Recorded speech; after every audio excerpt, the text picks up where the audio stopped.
BJP के प्रवक्ता सिद्धार्थ यादव हमारे साथ इस चर्चा में शामिल हैं। सिद्धार्थ जी, आपसे मैं एक सवाल करता हूं, क्या बीजेपी ने अपनी स्ट्रेटेजी में बदलाव कर दिया है क्या एकदम से? क्योंकि कल 2 दिन जो मंथन हुआ है उसमें जो एक अहम पॉइंट सामने आया है कि यादव और जाट वर्ग के वोटों को भी साधना है। बीजेपी तो धर्म की पॉलिटिक्स करती थी, बीजेपी तो राष्ट्रवाद की पॉलिटिक्स करती थी। बीजेपी की तरफ से प्रधानमंत्री मोदी कहते हैं मेरे लिए तो 4 ही जातियां हैं, गरीब, महिला, युवा, किसान। क्या आपको मजबूर कर दिया है क्या विपक्ष ने जाति वाली पिच पे खेलने के लिए?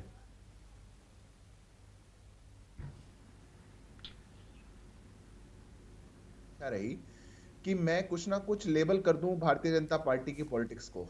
किसी दौर में हमें धर्म की पॉलिटिक्स के लिए बोला गया, कभी हिंदुत्व पॉलिटिक्स बोला गया, आज जाति की पॉलिटिक्स बोली जा रही है। हमारी वास्तव में डेवलपमेंट की पॉलिटिक्स है।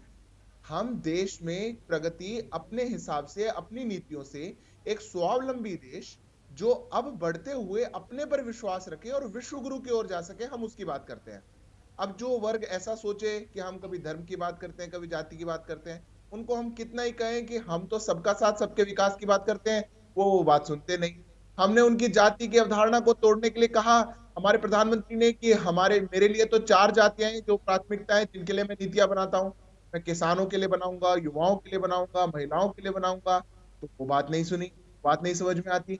पर जब जो अपनी कन्वीनियंस पे जैसा भी अच्छा लगता है उसको सुनने का प्रयास करता है। देखिए, भारतीय जनता पार्टी वो दल है जो देश भर में सबको साथ लेकर के देश को एक नई ऊंचाई पर लेकर जाना चाहती है। हमारे लिए इसके अलावा नहीं, आज हमारा कार्यकर्ता भी बूथ स्तर पर जो भी मेहनत कर रहा है, काम कर रहा है, आज वो गर्व से बता पाता है कि भारत में 100 यूनिकॉर्न्स हो चुके हैं। भारत प्रत्यक्ष रूप से डेवलप कर रहा है। कितने 29 किलोमीटर पर डे की सड़क बन गई है, नेशनल हाईवे बन गए, मेट्रो सिटीज कनेक्ट हो गई, 600 मीटर पर डे के हिसाब से मेट्रो बन रही है देश के अंदर। देश में सबसे बड़ा सोलर पार्क है, देश में सबसे बड़ा हाईएस्ट ब्रिज है, मोटरेबल रोड है। ये भारतीय जनता पार्टी का कार्यकर्ता इसलिए बता पाता है क्योंकि हमारी सरकारें ऐसे काम करती है। प्रदेशों में भी सरकारें चूंकि जन कल्याण के आती है तो हमारा कार्यकर्ता मजबूती से उसके साथ करता है। और राजनीति में जैसा सब लोग करना चाहते हैं ऐसा ही कॉम्पिटिशन हमको भी जब बोला जाता है कि भाई आपने उस जाति के व्यक्ति को क्यों लड़ाया। अरे हम जाति का व्यक्ति नहीं लड़ाया, चुनाव लड़ा जाता है चुनाव जीतने के लिए, पर चुनाव लड़ा किस पे जा रहा है? हमारी नीतियों पे, आदरणीय प्रधानमंत्री जी के नेतृत्व पे। प्रधानमंत्री जी का जो मजबूत नेतृत्व है उसके ऊपर भारतीय जनता पार्टी का कार्यकर्ता लड़ता है और उस पर देश की जनता विश्वास रखती है। अब उसको पॉलिटिक्स का स्टाइल बदल गया है, ऐसा हो गया है, वैसा हो गया, वो जो आप सोचना चाहे सोचिए। सिद्धार्थ जी, जब आप तेलंगाना गए ना तो वहां पे गृह मंत्री अमित शाह कहते हैं कि अगर बीजेपी की सरकार बनी तो हम ओबीसी मुख्यमंत्री बनाएंगे। अब 2 दिन जो आपकी बैठक चली है उसमें आपने सीधा सीधा कहा है कि यादव और जाट वोट को साधना है। तो ये तो आप मानेंगे ना कि अगर आपने सड़कें बनाई हैं, ब्रिज बनाई हैं, फिर भी आपको जाति का कार्ड खेलने पे मजबूर कर दिया है? नहीं रवि जी, देखिए 2 बात अलग है। हम तेलंगाना में गए, हमने बोला हम ओबीसी मुख्यमंत्री बनाएंगे, तो हमने ओबीसी का नेतृत्व पहले भी उस प्रदेश में दिया था। हमारा प्रदेश अध्यक्ष भी ओबीसी वर्ग से था। हम एज अ पॉलिसी अगर सोचते हैं कि वहां पर एक वर्ग है जिसको प्रतिनिधित्व मिलना चाहिए, जो इतनी बड़ी संख्या में और उसको आज तक नेतृत्व नहीं मिल पाया, तो हमने अगर कहा डंके की चोट पर कि हम उनको नेतृत्व देंगे, कोई गलत बात नहीं है। रही बात, आपने कहा ये आप अंदर की खबर लेकर आए हैं, बड़ी विशेष खबर है, जाटों को, यादवों को लेकर के आना, ऐसा मंथन चल रहा है। अरे मैं आपको कह रहा हूं हमें सबको लेकर के आना है। चौधरी चरण सिंह को सम्मानित भी किया है। थोड़ी सी बीजेपी ट्रैक बदल रही है, उनकी मूर्ति का अनावरण किया गया है।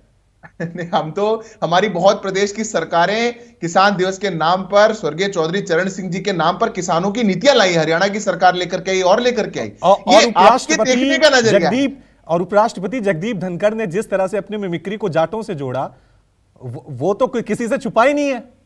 नहीं रवि जी, मैं इस पर आपत्ति दर्ज कराऊंगा। उन्होंने जाटों से नहीं जोड़ा। देश के उपराष्ट्रपति का अगर अपमान किया जाता है और वो अगर बैठ करके बोलते हैं कि किसान पुत्र है, मैं जिस जाति से आता हूं उसके कारण ऐसा हो रहा है, या मैं उपराष्ट्रपति हूं उसके कारण ऐसा हो रहा है, या आपके विचार से नहीं आता, तो हम नहीं कह सकते कि उन्होंने किसी चीज से जोड़ा या नहीं जोड़ा। पर विषय वो नहीं है। ने प्रेस कॉन्फ्रेंस की है, बीजेपी ने प्रेस कॉन्फ्रेंस की और कहा है कि जाटों का अपमान है।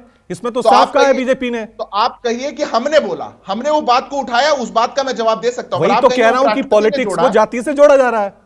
नहीं, मैं आपको उसकी भी बात समझा देता हूं। देखिए क्या है, हमारे देश में जो कांग्रेस पार्टी है ना, इनके जो नेता हैं, इनको कई बार पच नहीं पाता कि कैसे कोई पिछड़े वर्ग का व्यक्ति उपराष्ट्रपति बना, कैसे कोई दलित समाज से, आदिवासी समाज से राष्ट्रपति बना, और इसीलिए मखौल बनाते हैं। जब मखौल बनाने का मूल कारण वो हो तो उसको भी उजागर करना चाहिए। और ये हम नहीं बोल रहे, ये देश का जाट समाज बोल रहा है। आज कितने गांव में एंट्री बंद हो गई है कांग्रेस की, कितनी जगहों पे महासभाएं हो रही हैं जहां पर बोला जा रहा है कि इनने हमारा मजाक बनाने वाले लोगों को हम नहीं आने देंगे। अगर भारतीय जनता पार्टी उसको आपके सामने रखती है तो उसमें कोई गलत बात नहीं है। मैं अंतिम बात आपको और बोल देता हूं, जो बात आपने कही कि दो समाज को लेकर के विशेष रणनीति बनाई जा रही है, हमारी रणनीति यह है कि अगर कोई समाज हमसे अब तक नहीं जुड़ा, कोई भी वर्ग, कोई भी सेक्शन हो सकता है, वो जाति नहीं है, कोई भी सेक्शन हो सकता है, कहीं रहने वाला हो सकता है, अगर वो हमसे नहीं जुड़ा तो उसको जोड़ने के लिए हमारा प्रयास पूर्ण रूप से है। नहीं, इसमें पर मेरा पॉइंट यही था, मैं अब राजीव की तरफ रुकूंगा। मेरा पॉइंट सिर्फ यही था कि मंच पर आप कहते हैं गरीब महिला किसान युवा जाती है, और जब बैठकें होती हैं तो वहां जाति को लेकर रणनीतियां बनाई जाती है।